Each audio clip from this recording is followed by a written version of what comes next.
तो दोस्तों आज मैं एक्सप्लेन करने वाला हूँ हाल ही में ही रिलीज हुई एक काफ़ी इंटरेस्टिंग फिल्म को जिसका नाम है विच। इस मूवी के अंदर हमें 1575 का समय दिखाया जाएगा जहाँ पर बहुत ही भयानक डीमन होता है जो कि कुछ ऐसा करना चाहता है जिससे कि वो हमेशा के लिए धरती पर आ जाए। लेकिन इस मूवी का कॉन्सेप्ट जो है वो टिपिकल हॉरर मूवी से थोड़ा हटकर है। यहाँ पर डिफरेंट टाइमलाइंस भी दिखाई जाएंगी और बहुत सारी ऐसे रिचुअल्स देखने को मिलेंगे जो कि हमें बाकी हॉरर मूवीज के अंदर देखने के लिए नहीं मिलते।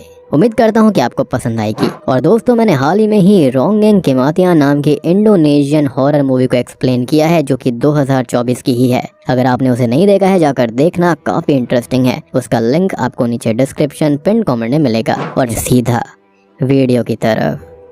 तो मूवी की शुरुआत होती है 1575 यानी कि 1575 की एक रात से, जहां पर हम देखते हैं एक आदमी विल को जो कि एक कैबिन के अंदर दो लड़कियों के ऊपर कोई रिचुअल कर रहा होता है और उसके रिचुअल से डार्कनेस अनलीश होती है जिससे वहां पर एक मिस्टीरियस ब्लैक स्मोक आने लगता है, यानी कि एक काला धुआं। अब विल यहाँ पर क्या कर रहा था, क्यों कर रहा था, ये फिलहाल हमें कुछ भी नहीं पता। लेकिन उसे रोकने के लिए टाउन का शेरिफ आता है और उस पर हमला कर देता है। लेकिन तभी टाउन का ब्लैक स्मिथ विलियम शेरिफ को रोकने लगता है, उस पर हमला करके उसे बाहर ले जाता है। वो उसको समझाने की कोशिश करता है कि वो ये सब ना रोके, लेकिन शेरिफ कहता है कि विलियम की बीवी असल में एक विच है जिसे मार कर ही सब कुछ ठीक होगा और अगर उसने उसको खत्म नहीं किया तो सब कुछ बर्बाद हो जाएगा। लेकिन विलियम उसे ऐसा नहीं करने दे सकता था और लड़ाई में वो उसे घायल करके बेहोश कर देता है। तभी हम विल को देखते हैं जो कि घायल हो गया था और वो नोटिस करता है कि वो डार्कनेस अब फाइनली उसके कंट्रोल से बाहर आ चुकी थी और वो विलियम की बीवी ट्वाइला के अंदर जा चुकी है, जिससे कि वो काफी परेशान हो जाता है और कहता है कि ये नहीं होना चाहिए था और उसे रोकने में वो फेल हो गया। अब वो अपने पास पड़ी एक एंशिएंट किताब पर अपने खून से कुछ ड्रॉ करके कुछ लिखता है और अब तक विलियम भी वहाँ पर आ गया था जो कि अपनी वाइफ ट्वाइला को संभालता है। वो उस किताब को समेटता है और मरते टाइम विल उसे ये कहता है कि विलियम को ही सब कुछ ठीक करना होगा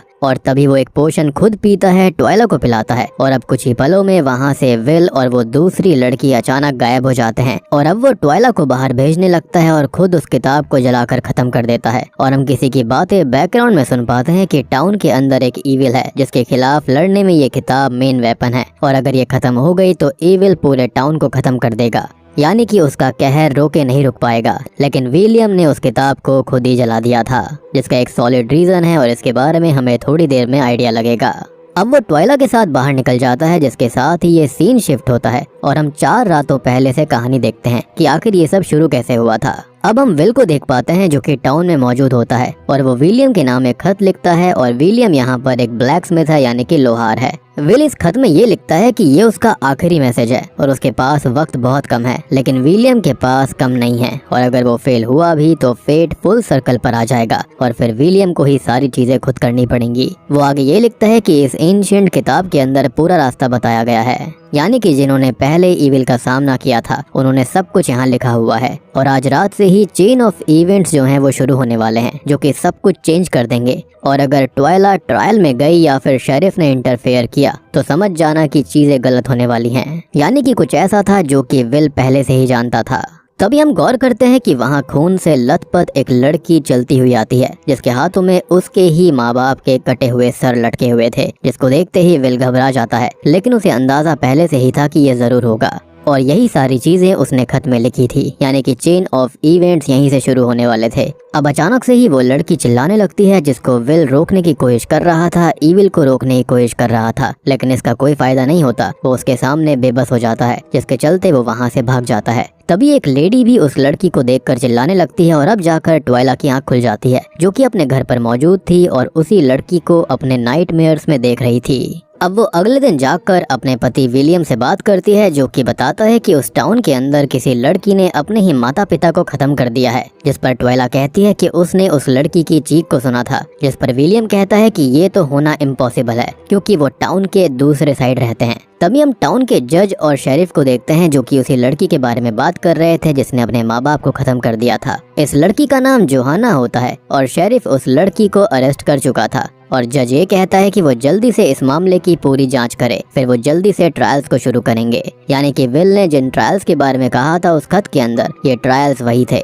वो आगे ये कहता है कि ये टाउन सिनफुल लोगों का, विकेड लोगों का टाउन बन चुका है जिसको वो क्लेंस करने का काम करता है, यहाँ से इविल को दूर रखने का और गॉड की ब्लेसिंग्स लाने की पूरी कोशिश कर रहा है। अब इसी बीच हम विलियम को देख पाते हैं जो कि टाउन में कुछ काम से जाता है और ट्वाइला किसी सामान की डिलीवरी करने गई थी। इसी बीच शेरिफ उस लेडी से मिलने जाता है जो कि कल रात आई विटनेस थी, जो कि अपना बयान कोर्ट में देने के लिए तैयार हो जाती है। अब अचानक से वहाँ विल आ जाता है जो कि ट्वाइला से मिलता है। वो उससे कहता है कि वो उसे और विलियम को ग्रेव डेंजर से बचाने की कोशिश कर रहा है। वो आज ट्रायल में ना जाए क्योंकि वो लड़की वहाँ पर उसे विच बता देगी, यानी कि जोहाना उसको विच कहेगी। और ये सुनकर ट्वाइला को धक्का लगता है क्योंकि ऐसा कुछ भी नहीं था, जिसके बाद वो वहाँ से चली जाती है। लेकिन एक खबरी ये सारी बातें वहाँ पर खड़ा होकर सुन रहा था और वो शेरिफ को ये बता देता है कि एक आदमी यानी कि विल के अनुसार ट्वाइला एक विच है, यानी कि उसने पूरी की पूरी कॉन्वर्सेशन को गलत समझ लिया था। अब शेरिफ ट्वाइला को तो इन्वेस्टिगेट करेगा ही, लेकिन वो जोहाना से भी मिलने जाता है जो कि आधे पोजीशन में बैठी हुई थी और शेरिफ उससे ये पूछता है कि ट्वाइला का उससे क्या लेना देना है, ट्वाइला के बारे में उसे कैसे पता चला। उसे ट्वाइला के बारे में कहीं से पता चला है कि ये सब उसकी वजह से हुआ है, तो वो सारी बातें क्लियर करे। लेकिन जोहाना कुछ भी नहीं कहती, बल्कि वो बस एक नाम लेती है एनाबेल और फिर ललबाई गाने लगती है, यानी कि कुछ गुनगुनाने लगती है। दूसरी ओर जज विलियम से मिलने आए हुए थे, जिससे वो ये कहते हैं कि जोहाना का ट्रायल होने वाला है और विलियम को जूरी बनाया जाता है और जूरी का काम होता है एक्यूज्ड का गुनाह साबित करना, उसे कन्विक्ट करना या फिर डिफेंड करना। अब जज के जाने के बाद में वहाँ ट्वाइला आ जाती है जो कि विलियम को एक आदमी विल के बारे में बताती है कि वो उसे मिला था, जो कि ये बोल रहा था कि वो लोग ट्रायल से दूर ही रहें और वो लड़की यानी कि जोहाना के अंदर डेविल है। लेकिन अभी विलियम इन बातों पर यकीन ही नहीं करता। खैर थोड़ी देर के बाद में हम विल को देखते हैं जो कि विलियम की वर्कशॉप से कुछ चाबियों को चुरा रहा था और एक चाबी वहीं गिर जाती है। और जैसा कि मैंने आपको बताया था कि विलियम एक ब्लैक स्मिथ है, तो वही टाउन के अंदर ताला चाबी भी बनाया करता था। अब रात को ट्वाइला को फिर से एक नाइटमेयर आता है कि वो सेल के अंदर जोहाना के साथ है, जो कि कुछ वुडू डॉल्स बना रही थी और उसके सामने एक लंबी सी शैडोई फिगर खड़ी हुई थी। अगले दिन ट्रायल शुरू होता है, जहाँ पर जज पूरी बात सुनते हैं कि जोहाना ने अपने पेरेंट्स को नींद में ही खत्म कर दिया था और वो आई विटनेस जिसने कि जोहाना के हाथों में उसके ही माता पिता के सरों को देखा था, वो अपनी गवाही भी दे देती है। और यहाँ पर शेरिफ ट्वाइला के घर पर जाता है क्योंकि वो ट्रायल के अंदर आई ही नहीं थी और वो उससे इस मामले में पूछताछ करता है, लेकिन वो खुद थोड़ी सी परेशान हो जाती है। इसी बीच शेरिफ जो होता है वो उसके हाथ में एक चाबी को देखता है, जो कि असल में रात में विल ने वहीं गिरा दी थी, जिसे उसने अभी उठा लिया है। और शेरिफ ये कहता है कि ये चाबी तो उसके एक प्रिजन की सेल की है और उसे उस पर शक होता है, जिसके चलते उसे पकड़ लिया जाता है। शेरिफ ट्वाइला को पकड़कर ट्रायल में लेकर आता है और जो जोहाना अभी तक डरी हुई थी, रहम की भीख मांग रही थी, वो अचानक से हंसने लगती है, ललबाई गाने लगती है और ये कहती है कि उसकी मदर ने कहा था कि अभी उन्हें और खेलना है। जिस पर जज कहता है कि उसने ही अपनी माँ को खत्म कर दिया है, जिस पर वो ये कहती है कि जिसने उसे बड़ा किया था वो उसकी असली माँ नहीं थी, बल्कि उसकी असली माँ तो कोई और ही है, जो कि अभी यहाँ पर मौजूद है। और वो सीधा इशारा ट्वाइला के ऊपर करती है, जिससे विलियम बहुत शॉक्ड हो जाता है। वो ये कहता है कि ये दोनों ही सेम उम्र की हैं, तो ट्वाइला उसकी माँ कैसे हो सकती है और ये कोई मिसअंडरस्टैंडिंग या फिर कुछ और होगा। साथ ही साथ जब कोई उसकी बात को नहीं मानता तो वो कोर्ट की अवहेलना करना शुरू कर देता है, जिससे उसे और ट्वाइला को दोनों को ही जेल में डाल दिया जाता है। अब रात को ट्वाइला काफी परेशान होती है, जिसे वही शैडोई फिगर बार बार हॉन्ट कर रही थी, जो कि किसी और को नहीं दिखाई देती। इसी बीच विल आकर इन दोनों को यानी कि विलियम को और ट्वाइला को वहाँ से आजाद करके ले जाता है। वो उन्हें जंगलों में भगा ले जाता है और रास्ते भर वो शैडोई फिगर ट्वाइला को फॉलो कर रही थी, जिससे वो बहुत परेशान हो जाती है और उसका डर बढ़ता जा रहा था। अब यहाँ शेरिफ आकर जज को सारी बात बताता है कि ये दोनों भाग चुके हैं और जज जो होता है वो शेरिफ के ऊपर गुस्सा होते हुए कहता है कि टाउन के अंदर ईविल काफी फैल रहा है, जिसे वो कैसे भी कर रोक कर रहेगा और जल्दी ही वो ट्वाइला को ढूंढे, जिसे जोहाना के साथ ही खत्म किया जाएगा। अब जंगलों में विलियम और ट्वाइला से पूछता है कि वो लोग विचक्राफ्ट के बारे में क्या जानते हैं, तो वो बताते हैं कि जैसे ब्लैक मैजिक और डेविल वर्शिपिंग यही उनको पता है। जिस पर विल कहता है कि दुनिया में आगे ढेर सारी चीजें हैं जो कि उन्हें नहीं पता और हमारी दुनिया एक झूठ की बुनियाद पर बनी है कि डेविल से डरना चाहिए, या फिर यूं कहें कि सिर्फ डेविल से ही डरना चाहिए, जबकि चीजें और भी ज्यादा भयानक हैं। तभी विलियम पूछता है कि आखिर विल किस डर की बात कर रहा है और क्या होने वाला है, और अब जाकर वो सारा सच बताता है। तो वो एक किताब दिखाता है जिसको हमने मूवी की शुरुआत में देखा था। विल बताता है कि इस किताब के अंदर अंडरवर्ल्ड के बारे में बताया गया है और उनके थ्रेड्स के बारे में भी, जहाँ पर कई सारी सोल्स रहती हैं जो कि स्पिरिट्स या फिर डीमंस दोनों हो सकते हैं। इस किताब के अंदर एक चाबी है जो कि उस दुनिया में ले जा सकती है और किसी एक सोल को वापस भी ला सकती है,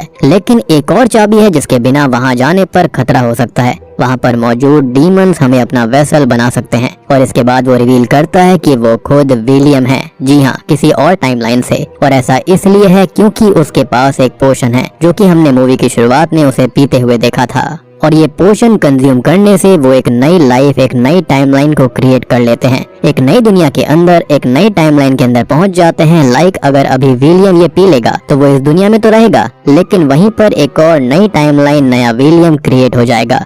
बेसिकली आप इसे टाइम पोशन कह सकते हैं। वो आगे अपनी कहानी बताता है कि उसे इस किताब के बारे में हमेशा से पता था, क्योंकि ये किताब विलियम्स का ही फेट है। इन्फिनिट विलियम्स इस दुनिया के अंदर हैं, दूसरी दुनिया में हैं, जो कि अपनी अपनी ट्वाइला को बचाने की कोशिश कर रहे हैं। और जो फेल हुआ है वो अपने अपने तरीके इस किताब के अंदर लिखता है। इनफैक्ट जो पास हो जाता है, यानी कि जो अपनी ट्वाइला को बचा लेता है, वो भी अपने तरीके इसके अंदर लिखता है, ताकि किसी की भी ट्वाइला खत्म ना हो और डीमंस यहाँ पर ना आ पाए। वो अब ये बताता है कि ये सब आखिर शुरू कैसे हुआ था। तो उसकी बीवी का नाम भी ट्वाइला ही था, जिसके बाद उसने एक बेटी को जन्म दिया जिसका नाम एनाबेल होता है। और सब कुछ ठीक चल रहा था, लेकिन एनाबेल के हाथ वो किताब लग गई थी, जिससे कि उसने काफी कुछ सीख लिया। और धीरे धीरे वक्त निकला, ट्वाइला बूढ़ी हुई और खत्म हो गई। तो वो अपनी माँ को वापस लाने के लिए, यानी कि एनाबेल अपनी माँ को वापस लाना चाहती थी, तो उसने किताब का वो रिचुअल कर दिया। लेकिन हुआ ये कि उसके पास में दूसरी चाबी नहीं होती, जिसके चलते वो फेल हो जाती है। और साथ ही साथ एक डीमन भी उससे अटैच हो चुका था। लेकिन होता यह है कि एनाबेल का शरीर खत्म हो चुका था और वो डीमन एनाबेल की बॉडी चाहता है, उसे फिर से अपना वेसल बनाना चाहता है। और इसके लिए उसे ट्वाइला के बच्चे की जरूरत है, जो कि अभी उसके पेट में पल रहा है, यानी कि यहाँ पर ट्वाइला अभी प्रेग्नेंट है। और अब आपको समझ में आया होगा कि कोर्ट के अंदर पजेस्ड हुई जोहाना ने ट्वाइला को मदर क्यों कहा था, क्योंकि वो इन्फ्लुएंस्ड हो रखी है उसी शैडोई फिगर से, जो कि असल में डिमोनिक एनाबेल है। और ये डिमोनिक एनाबेल हर बार, हर दुनिया में, हर टाइमलाइन के अंदर जोहाना जैसी लड़कियों का इस्तेमाल करती है। और अभी अगर उन्हें ट्वाइला को बचाना है तो उन्हें जोहाना को खत्म होने देना पड़ेगा। और फिर वो जो डिमोनिक एनाबेल है, यानी कि वो जो डीमन है, उसको इस किताब की हेल्प से वो बैनिश कर पाएंगे। और यही उनके पास एक लौता तरीका है। अब ये सब जानकर विलियम और ट्वाइला दोनों परेशान हो जाते हैं और अचानक से ट्वाइला को फिर से डिमोनिक एनाबेल के विजन्स हॉन्ट करते हैं। लेकिन हमें दिखाया जाता है कि जो ट्वाइला है वो हर टाइमलाइन में अच्छी है, हर दुनिया में अच्छी है। वो विल से ये कहती है कि कोई और तरीका ढूंढा जाए, क्योंकि वो जोहाना जैसी बेगुनाह को नहीं मरने दे सकते। क्योंकि देखा जाए तो अल्टीमेटली जोहाना की कोई भी गलती नहीं थी, उसके अंदर एक पोजीशन हो चुका था। अब विल जाने से पहले विलियम से मिलता है और कहता है कि उन्हें उस डीमन को बाहर यहाँ तक लाना होगा और फिर वो उसे बैनिश कर सकते हैं। और वो उसको एक कैंडल देता है कि इससे डीमन उनसे दूर रहेगा। शायद से ये सारी जानकारी उसी किताब से उन्हें मिली होगी। अब फिलहाल तो वो डीमन यहाँ पर नहीं था, लेकिन उनकी सेफ्टी के लिए फिर भी वो कैंडल दे दी गई। और इसी बीच विलियम कहता है कि अगर वो इस किताब को जला दे तो क्या होगा। तभी विल ये कहता है कि ये किताब उनके पास एक लौता टूल है इविल से लड़ने के लिए। और यही बातें हमने मूवी की स्टार्टिंग में भी सुनी थी। तभी विल जोहाना को आजाद कराने जाता है, लेकिन वो करा नहीं पाता और वहाँ से भाग जाता है। लेकिन रास्ते में उसे एनाबेल की बनाई हुई डॉल्स दिखाई देती हैं, यानी कि उस डीमन के द्वारा बनाई गई। और यही डॉल्स हमने ट्वाइला के विजन्स में देखी थी, जिन्हें हमने वूडू डॉल समझ लिया था। असल में ये सारी की सारी बनाई हुई डॉल्स एनाबेल की थी, जो कि अब विल किसी और लड़की को दे देता है और उसके बाद वो पकड़ा जाता है। यहाँ विलियम और ट्वाइला के पास एक सोल्जर आता है जिसको वो पकड़ लेते हैं, लेकिन भागने के चक्कर में विलियम ट्वाइला से अलग हो जाता है और उस सोल्जर को भी खत्म कर देता है। अब वो विल को बचाने जा रहा था, जिसे जोहाना के साथ ही खत्म किया जाना था। लेकिन हम नोटिस कर पाते हैं कि जोहाना नॉर्मल हो जाती है और वो मारी जाती है, यानी कि वो पोजीशन में बिल्कुल नहीं थी। जिसके बाद होता यह है कि यहाँ पर विलियम विल को बचाकर निकल जाता है, यानी कि अपने ही ऑल्टरनेट सेल्फ को। तभी वो विल से पूछता है कि आगे क्या करना है, तो वो बताता है कि उनके पास दूसरी लड़की है। और हम समझ पाते हैं कि जिस लड़की को उसने वो डॉल दी थी, अब वो एनाबेल की स्पिरिट से पजेस हो चुकी है, यानी कि उस डीमन से, जो कि सबसे पहले जाकर जज को खत्म करती है। यानी कि यहाँ पर विल जानता था कि इन डॉल्स की मदद से वो डीमन किसी को पजेस कर सकता था। मतलब आप सिंपल सी बात समझ लो कि जो एनाबेल के अंदर डीमन आया था, उस डीमन को ट्वाइला का बच्चा चाहिए, यानी कि उसके पेट में जो पल रही एनाबेल है वो हर टाइमलाइन में चाहिए, ताकि वो उसे ही पजेस कर जिंदगी भर रह पाए। और मेरे ख्याल से वो जो पोर्शन है ना, उसके चलते यहाँ पर कई सारी टाइमलाइन क्रिएट हो गई हैं, जिसके चलते डीमन हर बार एनाबेल को चाहता है। तभी विलियम उस पजेस हुई लड़की को अपने पीछे लगाकर जंगलों में बने हुए कॉटेज में लेकर जाता है और शेरिफ को वो पहले ही कैद कर चुका था। लेकिन शेरिफ के पास एक डुप्लीकेट की होती है, तो वो खुद को फ्री कर लेता है। अब यहाँ होता यह है कि ट्वाइला को वो डिमोनिक एनाबेल अपने विजन्स में कैद कर लेती है और वो यहाँ पर घूमते हुए फेट के चलते कॉटेज तक आ जाती है, जहाँ पर विल अपना एग्जॉर्सिज्म शुरू करता है, जिसके अंदर वो उस पजेस हुई लड़की से डीमन को बैनिश करना चाहता था। लेकिन मूवी की स्टार्टिंग में हम देख चुके हैं कि वो फेल हो चुके थे, यानी कि ये वही सीन था जो कि शुरुआत में था, और ट्वाइला को एनाबेल पोजेशन में ले लेती है, मतलब कि उसके बच्चे तक पहुँच जाती है, क्योंकि उसका वही गोल था, बेसिकली फिर से उसे जन्म लेना था इंसानी रूप में। अब विलियम ये सोचता है कि इस किताब के इन पेजेस को जलाकर वो सब कुछ खत्म कर देगा, लेकिन ऐसा कुछ नहीं होता। वो चाह रहा था कि ये लूप टूट जाए, लेकिन कुछ भी नहीं हुआ, क्योंकि 36 साल बाद हम बूढ़े विलियम को उसी सीन में देखते हैं जिस सीन में हमने विल को देखा था जब जोहाना उसके सामने आई थी। और अब तो सब कुछ समझ गए होंगे कि यहाँ पर फेट अपने फुल सर्कल को कंप्लीट कर रहा है और ये साइकिल कभी टूटी ही नहीं है, यानी कि ये सब कुछ चलता रहेगा ऐसे ही। यानी कि विल ने वो पोशन एंड में पिया था, जिसके चलते नई टाइमलाइन फिर से क्रिएट हुई, और ऐसे ही ये चीज चलती रहती है बार बार over the period of time. मतलब कि ये साइकिल कभी टूटी नहीं थी, वो तब से जारी थी। और ये किताब कैसे कंप्लीट होती है, क्योंकि वो तो जल गई थी, तो इसका आंसर साफ है। ये जो विलियम्स होते हैं, जो बूढ़े होते रहते हैं, वो इस किताब को कंप्लीट करते रहते हैं, चाहे कोई भी पेज कट जाए, फट जाए, जल जाए। ये किताब यहाँ पर विलियम के फेट को दर्शाती है और उसे उस किताब को कंप्लीट करना ही होता है, और उस किताब का ही काम है विलियम को लूप में डाल देना। खैर अब यहाँ से कहानी पोस्ट क्रेडिट सीन में जाती है, जहाँ पर हम एक लेडी और एक आदमी को देखते हैं जो कि मॉडर्न टाइम्स में इस किताब को ढूंढ रहे थे, ऑब्वियस रीजंस की वजह से। हो सकता है कि उन्हें भी किसी न किसी सोल को जिंदा करना होगा, लेकिन हम जानते हैं कि यहाँ पर तो ऑलरेडी एक लूप चल रहा था, या फिर ये कह सकते हैं कि ये वो मोमेंट आ चुका है जहाँ पर विलियम वाला लूप टूटकर कहीं और चला जाएगा। उन्होंने एक लड़की को होस्टेज करके रखा हुआ था, जिसे वो किताब मिलते ही मार डालते हैं, और एक्सपीरियंस बोलता है कि ये दोनों अच्छे नहीं थे, जिसके बाद यहाँ पर भयानक चीजें होना शुरू होती हैं। असल में जिस लड़की को उन्होंने मारा था वो फिर से जिंदा हो जाती है, क्योंकि उसके अंदर शक्तियाँ थीं, और हो ना हो ये कोई और नहीं बल्कि ट्वाइला और विलियम की ही बेटी है, जिसको पैदा होने से पहले ही एनाबेल ने स्टार्टिंग में अपना वेसल बना लिया था, एंड मोस्ट प्रोबेबली इसका ही नाम द इविल एनाबेल ही होगा।